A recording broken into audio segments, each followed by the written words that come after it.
A man that actually I resonate with. He purchased some equipment for digging, and he had like an auger. He had all the major commercial equipment because he learned that the land that he purchased had gold. See, the man that actually sold him all the equipment was someone who had been digging for a long time. And he knew that there was gold. He was excited about it, but he gave up. So he finally just decided to throw in his hat and say, I give up. I'm not doing it anymore. I want to sell it to someone else. So the guy that came and bought his equipment and bought the land was so excited.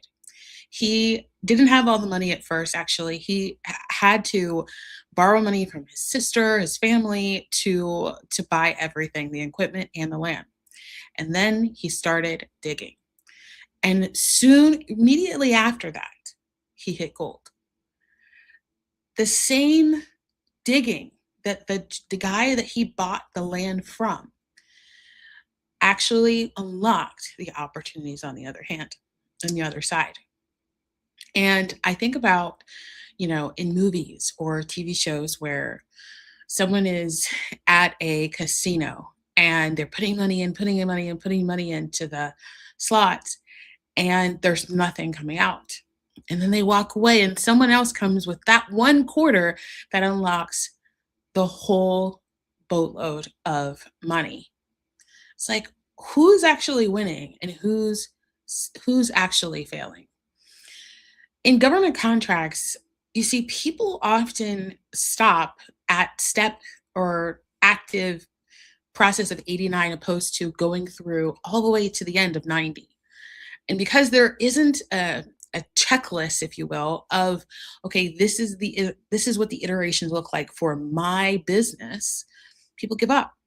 Your circumstances, your experience, your relationships, what you do in your business on a regular basis all impact how you see government contracting. I was talking to somebody yesterday and I was sharing how the word government seems to be scaring a lot of people.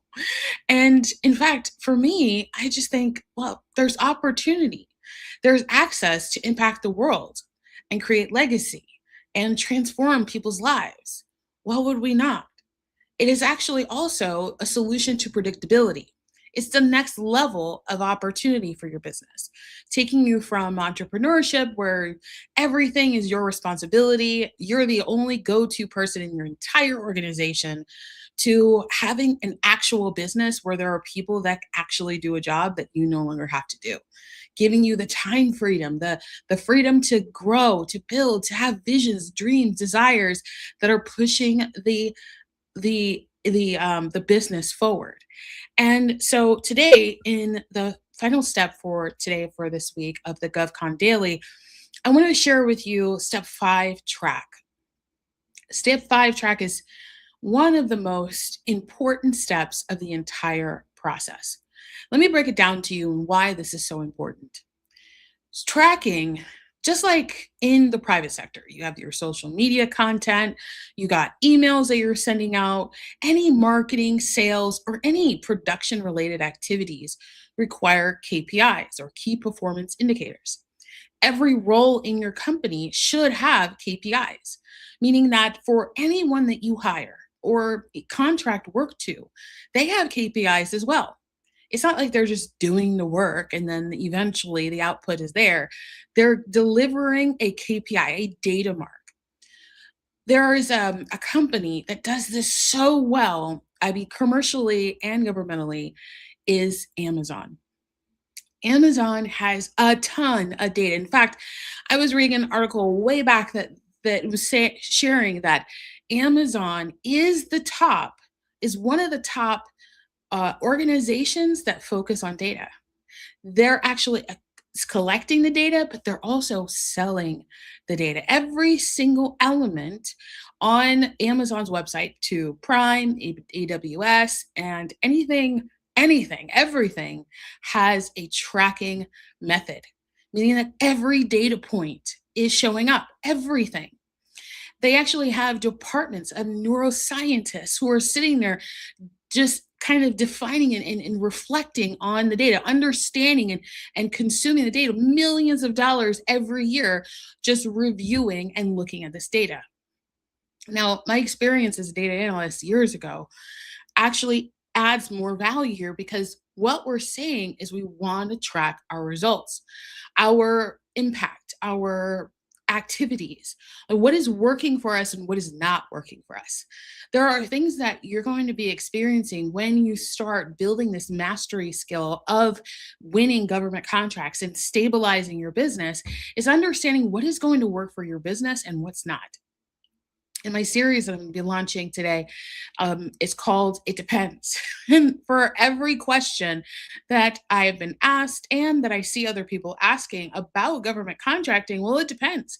There's a lot of variables, and it has everything to do with your business, your skill set, your experience, your knowledge, and also what's your vision, your goal. I wouldn't be able to tell one blatant answer that's going to work for everyone because that's not real. It's not realistic.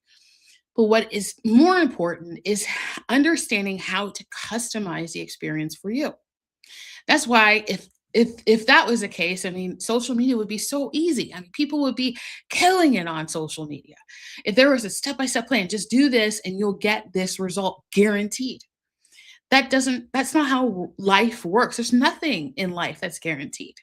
We have to put in the work to do the iterations and improve our results. So today with step 5, track, is all about the data. This is the thing that most people don't do, but it actually unlocks that win rate because you get clarity. And now the predictability, well, it doesn't feel like you're wishing anymore. It feels like you're aligning with it. So the first thing that I want to talk to you about is what data do you get to collect? Oh my gosh, there's so much. From step 1, which was to prepare your business, is auditing. It's like, what is your capabilities?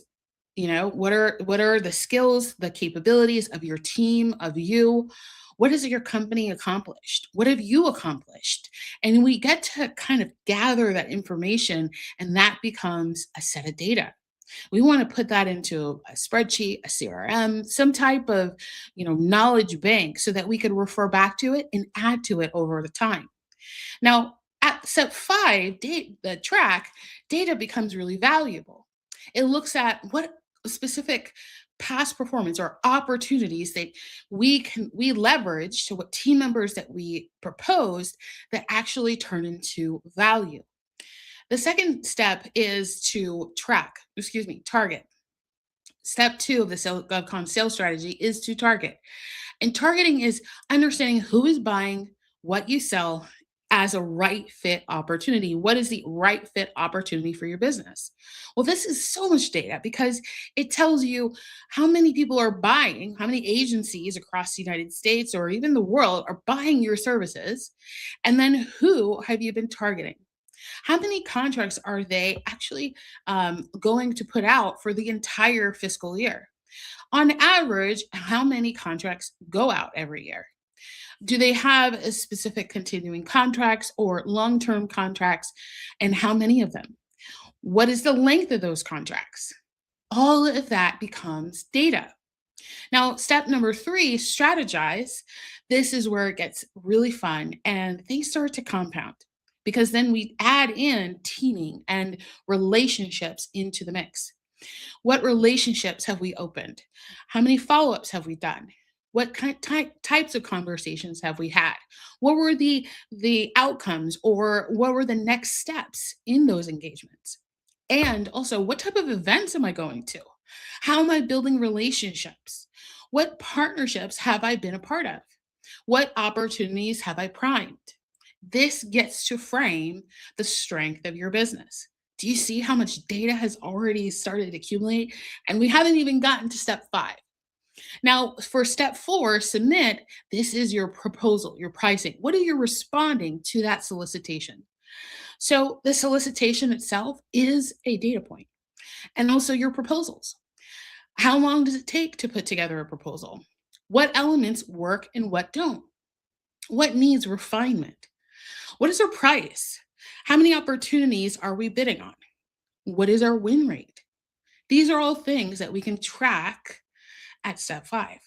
Now, you might be thinking to yourself, this seems like a lot, but if you're walking with me every single day and you're applying these things, it's not a lot. It's just creating it, it's the creation, but then the long term, it's just kind of maintenance. It's easier to maintain than to start over and over again, right? It's easier to maintain a regimen, a system, a process, a way of doing things versus to stop and then start and stop again. So the CRM is important. Like if you don't have a project management tool, a CRM, something as simple as Monday.com is great because it allows you to customize it and you can have where you have contacts and you have opportunities. You can organize it the way you need to. You could also just have a spreadsheet, right? You don't want to spend $100 a month? No problem. Create a spreadsheet for now, get organized. You see, one of the things that I see people make, like one of the mistakes I see people make when it comes to business, when I'm talking about business strategies and systems for other people, in addition to government contracting, is that they go ahead and automate something that hasn't proven to work for them yet. And that could cause a lot of resource waste. Waste is something that you don't want to have in any level of your business. I don't care if you're running a $1 billion business, you want to eliminate waste. That is the goal, to continue to eliminate waste. Now, we want to stay focused on how can we build speed and momentum and how can we get things off of our plate, but we also want to understand the principles and the basics of it so that whatever system we put it into in terms of automation, AI, it actually works for us and it's not working against us. This is really important. And so, why is this important when we're talking about government contracting, particularly? Is a CRM or a project management tool can help you get clarity, can help you see those analytics, right? You start putting in the numbers and you can start to see, okay, when I did this, it went up. When I did this, it went down. Step number 5 track is about getting those scores back from your buyer.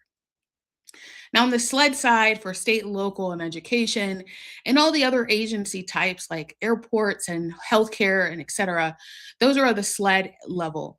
And it's way easier to get the scores for opportunities that you bid on, way easier. However, on the federal side, it's a little bit more difficult. They're not necessarily required to share with you that information, but you could reach out to your OSTABU and they can give you direction. But at the end of the day, you want to collect as much data as possible. You see, the goal is to model Amazon, who are they're just collecting data, but they're also selling data.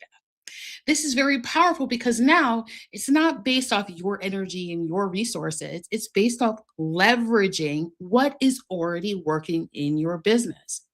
And a CRM helps you do that.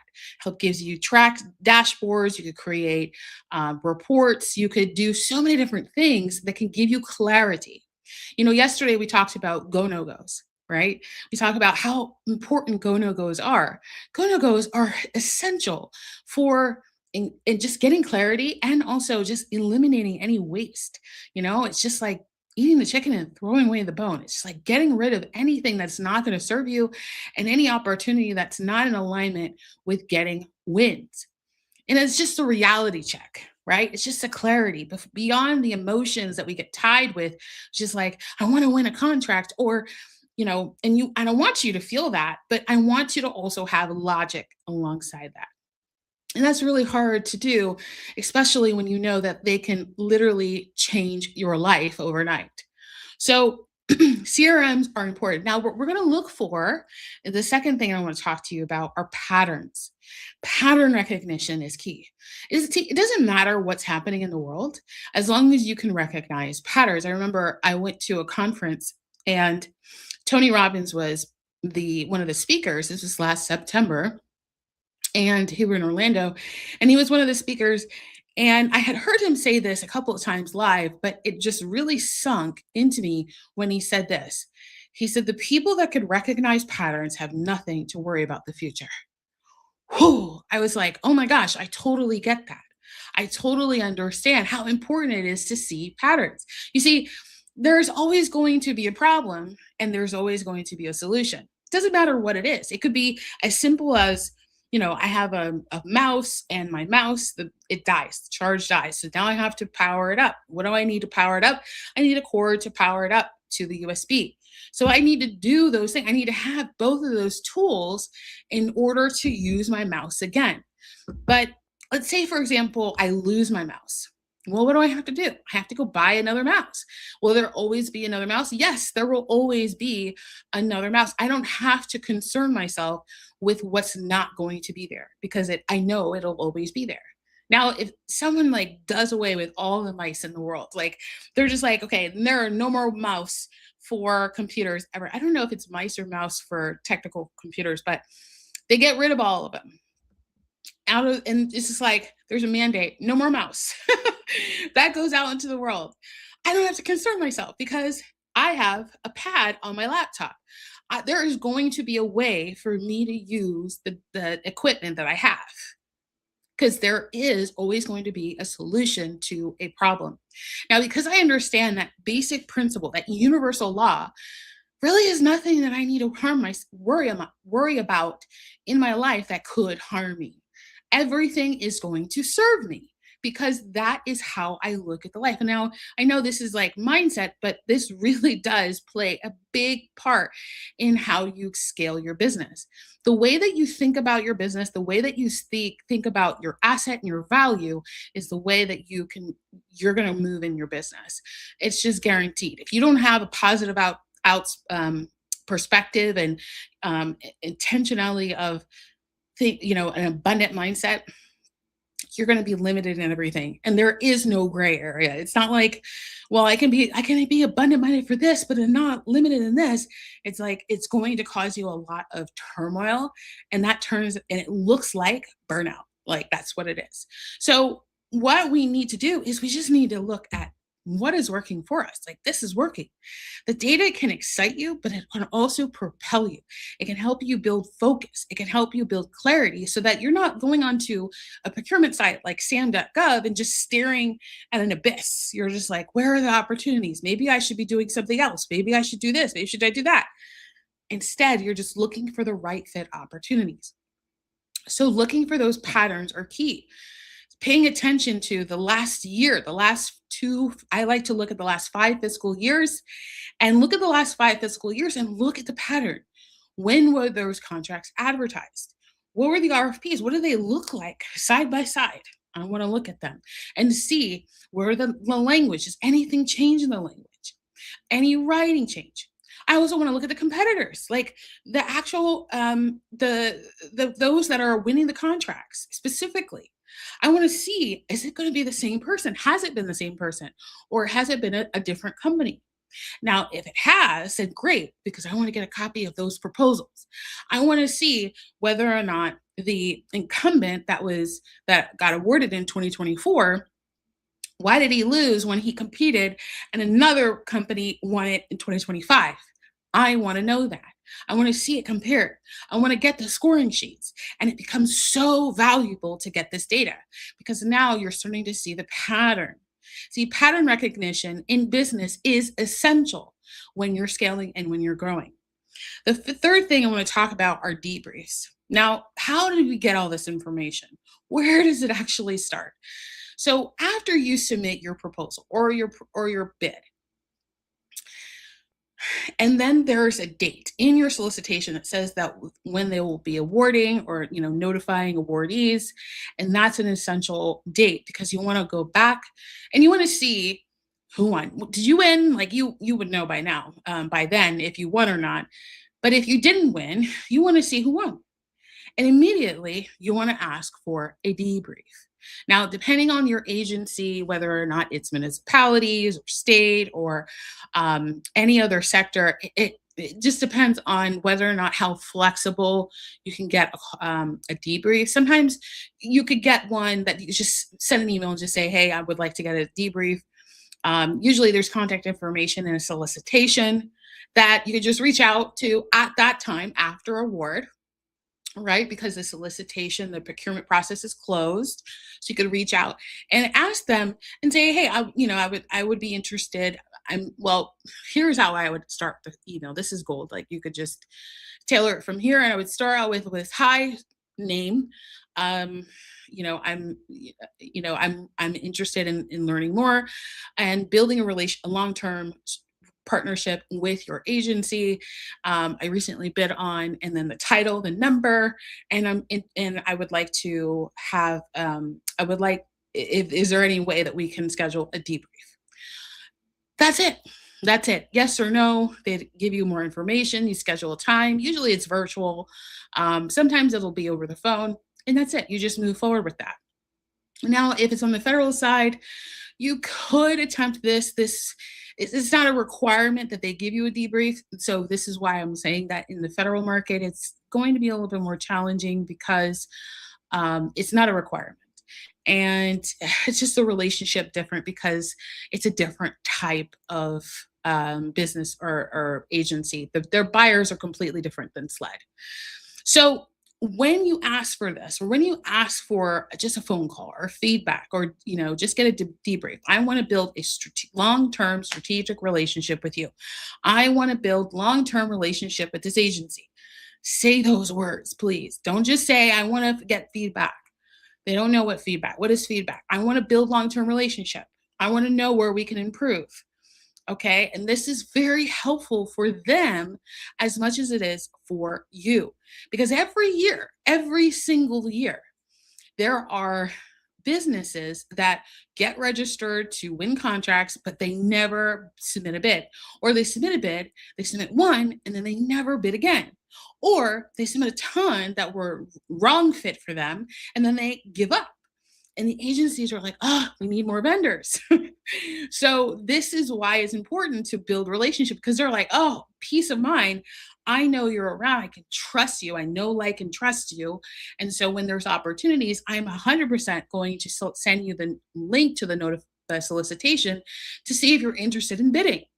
It might work out, it might not. They can't guarantee you a contract, it's illegal. So this is a way to build relationship. That's what you want to have. You want that to be ignited. So debriefs. Now, when you're getting in a debrief, you're going to basically do some introductions like, my name is, this is what I do, this is so and so. And, start out with the objective, which is to have a conversation about that solicitation and your capabilities. So say this is a part of our, our this is a part of our portfolio of experience, our capabilities, and our core competencies, and we felt that it was in alignment with our skill set, looking for ways to improve. What are some things that we can learn from how you decided to provide us the score that you did? Now we have language. Now we have attention and objective, and it gives them laser focus to say, oh, I can answer that question because we did, like, the selection committee did give those reasons. They had that discussion internally. And now you have that information or bits and pieces of it. Now you can take that back and do what's called an internal debrief. When you do an internal debrief, you're going to sit down with your team that supported you with building out that response. What information changed? What was different, right? Now, another thing to follow up with after or during the debrief with the buyer is to ask them for copies of the other responses, and the usually you get like a scoring sheet that includes all the competitors. But sometimes you have to ask for that. So asking for that. There may be an additional step like going to the archives or whatnot. Just do it and get copies of them. The more recent the solicitation, the faster it tends to be to get those copies. The older they are, like, say you want to look at something from 2020, it's going to take a little bit of time because they're in the archives, and there's hundreds of thousands of contracts that are being awarded per agency. So we got to keep that in consideration. Okay. Now, once we have done that internal debrief, we have clarity. We're like, okay, this is where we can improve. This is where we can update, etc. The next thing we want to do is update our pricing, our messaging, and specifically when it comes to pricing, we're not changing our pricing because we want to make sure that we have margin. We might be modifying our pricing logic. Like, how do we organize that price? How do we structure our price? What are we missing in our price? What are we kind of billing too much into our price? These are things that can help you build clarity. Now, the messaging part is really important because once you have that intel, you've had the internal debrief, you take that information, you're like, okay, let me go ahead right now, immediately update that information. It's kind of like when you go to a conference, you ever gone to a conference or an event and you get really psyched and excited and you're like, oh, I'm going to get back and I'm going to implement this, this, and this, and this. And you're so excited. You're so like ready to do something, run through a wall, if you will. And then you get back to the office. And then, like a day or two, you're like trying to hold up the energy. You're just like, man, I can't wait to implement this stuff. And then after a few days, you're just kind of rolling into, because that's called the law of inertia. A call the law of inertia. You're going to need a little bit more energy to move that boulder up the hill. It's going to take a little bit to make a change. This is why it's so helpful to have someone on the outside support you in your business when you're making such a drastic shift, because messaging is going to help you get clarity. When you see other people's proposal, when you see their pricing, you're going to be like, huh, interesting. Okay. Why do we say what we say? Is there any reason why we didn't say X, Y, and Z versus this? This is going to help you refine your message. Now, this is a big asterisk I'm going to tell you, because a lot of people think, oh, okay, great. Now I have a proposal. I can submit all the proposals for every single agency with this one proposal. I would say absolutely not. I would say that proposal is good for that agency. If there is another agency that has a relationship with, if two agencies have a relationship, or their solicitations look very similar, which there's more to that. We could talk more, but they look really similar. It may communicate, it may translate, but this is why it's important to not just go after any bid. It's to build a relationship with the buyer. You're building a relationship with them in your proposal as well as in your price. Pricing is totally, in my opinion, very psychologic. It has very little to do with logic, okay? Or psychology. Yeah, psychological. It's very little to do with actual logic, like data points. Math, math is just very emotional. When it comes to money, it's very emotional. People feel emotional. Math itself, money itself, is not emotional, it's neutral, but it's what we put on it that makes it so. Okay, the last thing that we want to talk about, and go ahead if you have any questions about anything that I'm covering or specific steps that you're stuck in right now, you can go to melindacologne.com/YouTube QA and submit your questions. And then the next time we go live, I go ahead and answer those questions live and give you clarity for your specific business. And that's one of the questions that you would include in the form is, tell me about your business, like what industry, where are you at, so I can have context and respond specifically to your business, something that I want to give to you. All right, so the last one here, and I'm going to just take water. Refine how you position your value. Refine how you position your value. This is so important. When you are thinking, well, I think I understand their value. Well, we just provide these services, right? If you're a consultant, you're like, well, I just do consulting. I just do trainings. If you're an author, well, I'm just an author. Well, yeah, but what's the transformation? What's the impact that you deliver? What's the outcome that you offer? What is your system to get that result? How do you, how do you help people get that result? And do they see it as value? Does it align to what they say about themselves? It's so interesting. I had a conversation with a government buyer in the federal side. And we were talking about how SLED and federal are so different, right? Very different.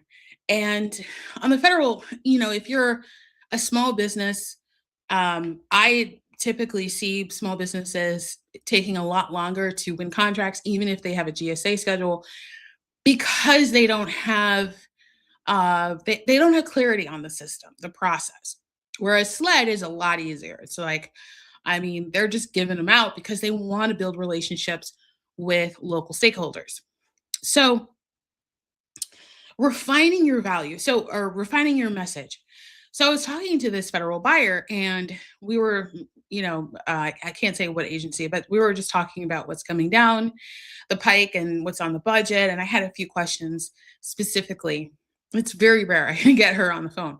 But when I do, I make sure that I'm very intentional and just very strategic with my questions. 5 minutes questions, and that's it. And then we just talk about, dogs or dogs, and the weather, and going on trips and vacations and whatnot. But anyway, so during this 5 minutes I had a few questions for her, and and we were just kind of like, it led into this whole conversation about how SLED and Fed are so different. And she was sharing with me, she's like, yeah, because we're closer to the money. And I was like, oh, that's really interesting, I never even thought of that. But I guess I did, because we have like the money flow system and blah blah. So I'm telling her this, and she says to me, she's like, we get people to register, and we look like, people think that when they register on sam.gov and they register their business, and then they have an active registration, that nobody's looking at that. But we actually look at it. And what we see are a lot of people who are not ready. And I was like, what do you mean? And she says, well, they're using their Gmail address, or their website is not working, or they don't have a capability statement. So we have no idea what they offer, or their company name is so generic that we have no idea what they provide. Like, it just says consulting, like ABC Consulting, but they actually are an engineer. And it's like, huh, interesting. That's really interesting. She says, yeah. So it takes us longer to go through them. So we just go ahead and put out the solicitations. I know me and so, and do that. We just put solicitations out. We don't look for relationships because we don't have time. There's so many contracts we have to get awarded this year. We don't have time to build relationships. We just have to filter out who is not right fit. Isn't that interesting? So I thought to myself, I was like, thank you so much. It's just kind of like, after that conversation, I really took some time to think about what she said. And I said, huh, people are not ready. People are wanting to be ready. People are showing up. People are taking that first step to just like get in the ring, but they don't have their shoes on. They're wearing gowns, and like ready to run in like wedding gowns. Like, they're just not ready. They're not prepared with the right equipment. And that's the challenge. You see, it's not the fact that you're young in your business, or that was corporate experience, or your knowledge is, it doesn't, it's not, there's no value for it. There is value for it, because you wouldn't have it if there wasn't. So there's value for what you do. It's just how you package it. You're not positioning it appropriately. You're not putting it in the right in front of the right buyer. You see, instead of just like registering and waiting, you got to build relationship. You got to have conversations, not only with buyers, but also with those bidders, like other contractors who are winning contracts. Have conversation with them. See, like, the thing is, in government contracting, a lot of the larger organizations are partnering with each other, because they know that, yeah, we can compete on this, but for this other opportunity, we're going to partner because we know our strengths. A few months ago, I was watching a an an event in the Oval Office, and there was like, I believe it was like Ford and Chevrolet that were in the room, and one of the CEOs said, he said, yeah, he was talking to the other CEO of the competitor. He was like, we sat down at a conference, in a conference room, and talked about how this is going to impact our business. I was like, oh my gosh, this is amazing. It is validating this truth. When you know your differentiator, like what makes you unique, you don't have any competition. I don't care if you think that there's thousands of other contractors or vendors, it doesn't matter. You know what value you bring, and the way you package it is what makes you different. Now, when you're talking to a sled buyer, that's what matters 100,000%. When you're talking to a federal buyer, they're wanting to build relationship in a way that's a part of the procurement process. Asking questions, knowing this facts, like detailed facts, so that they could reach out to you and say, oh, you know what? I worked with Melinda. It was an amazing experience. And I want to submit this to her and see if she's interested in bidding on this. Or, hey, I have this opportunity. It's under the threshold. Would you be interested in it? Or here's this emergency contract. Would you be interested in this? And now, because you built relationship and you have a clear positioning statement, a clear differentiator, you stand out from everyone else. I don't believe anybody has competitors. I really don't. I believe people hide behind people that do what they do, but I don't really believe you have a competitor. I believe you compete with yourself. I believe you compete with what you believe about yourself, and that limits your ability to win. That's what I believe. And that's what I've seen over and over again.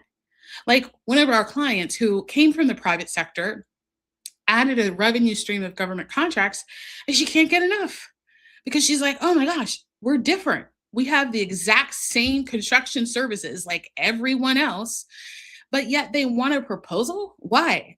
Well, because they're looking for someone that's unique, that's different, that stands out, that has something different to offer than just the service.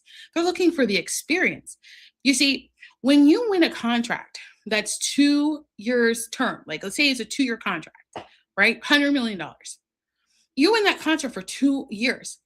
The agency is thinking, can we work with this person, this company for that long period of time? Is it going to be an enjoyable customer experience? How is your customer service experience? How is your communication? How is your delivery? How are your results? How's your timing? How's your budgeting? How's the experience overall? Show me where you have delivered experience for at least 2 years with the same customer or client. This is what you're communicating in a proposal. It's like, yeah, we've done it before. It's going to be an enjoyable experience, right? This is why you go from like one of the reasons why I don't like Walmart at all. I've hand in the last 5 years, I think I can count on my hand how many times I've gone one hand, because it's the experience. I want a different experience, and I will happily pay for a better experience. These are things that they're looking for. They're looking to mitigate risk, lower risk, and improve the quality of the results. So you want to give that experience. You may win the contract, but you're not going to win the relationship if you just go by price only, because price is always going to show that you're an amateur. If you always go low, you're like, I just want to do low, do low, do low, just go for be the lowest, cut your margins. You're always going to be the lowest. Well, then they're going to know you as being the lowest. They're going to know you as being the lowest. They'll get it done. They'll get it done, right? And not a relationship. So when the next person undercuts you, now you're going to have to go lower, and then you just fight to the bottom. Instead, you want to show your value and your expertise. All right. So that's step number 5. Track. Track is essential for this whole system to work and build momentum and predictability. Now, I want to share with you, I'm having an event coming up next Thursday. It's called Real Business, Real Contracts, because I have understood and spoken to so many business owners and helped them unlock billions of dollars in contracts. And one of the things that really stands out is that they all had experienced the feeling of, I am the bottleneck. They felt like the bottleneck. They felt like they're the go-to for everything. They can't grow because they have to add more time, their time, into the equation, and they don't have anymore. They have a laundry list longer than their days. They know that there's got to be something else. We need more clients. We need run more ads. We need to do this. We need to do that. Here's the thing. If you're feeling that, you no longer live at that level. You're being called to elevate. And an elevation is stepping into a real business that has real systems and real people running real departments that you don't necessarily can afford right now. That's okay, but you have to have vision for. And when you step into the vision and clarity, you can build the system and get the team members that will run the business for you. And this event specifically is going to help you understand why and how to install a system that the majority of the top brands of the world, the top 50 brands in the world, are using procurement, government contracting to stabilize and to grow their business. And this is so essential with the scale of your business is to create predictability and stability. While the private sector market goes up and down, while your referrals are going up and down, while your clients are agreements and contracts and etc., government contracts build stability because they're constantly buying what you sell every single month. So if you're interested in that, all you have to do is to go to realbusinessrealcontracts.com, register for free, and secure your spot. This is going to be a transformative experience, and you're not going to want to miss this one at all. I mean, this is going to be crazy, amazing. You're going to walk away with so much clarity, and you're going to have the clear steps, the entire system of the GovCon sales strategy so that you can implement, install it in your business and go even further, faster, and clearer than you ever thought possible in your business. You see, what you've been yearning for, what you've been looking for this whole time is a way to elevate you feeling it. It's just like it's just naturally the next step, but what's around you, you're still in an environment that is at an entrepreneurial level. You're not a solo anymore. You built a team. You have success. You see the results. Now we need to take that result and leverage it. You're ready. You are ready. So go to realbusinessrealcontracts.com, register, and you can upgrade for VIP to have an additional hour with me so that we can talk specifically about your business and get a customized roadmap for you and some other bonuses there to make sure that you have clarity on your steps ahead. All right, guys, enjoy your weekend. I'll see you next week.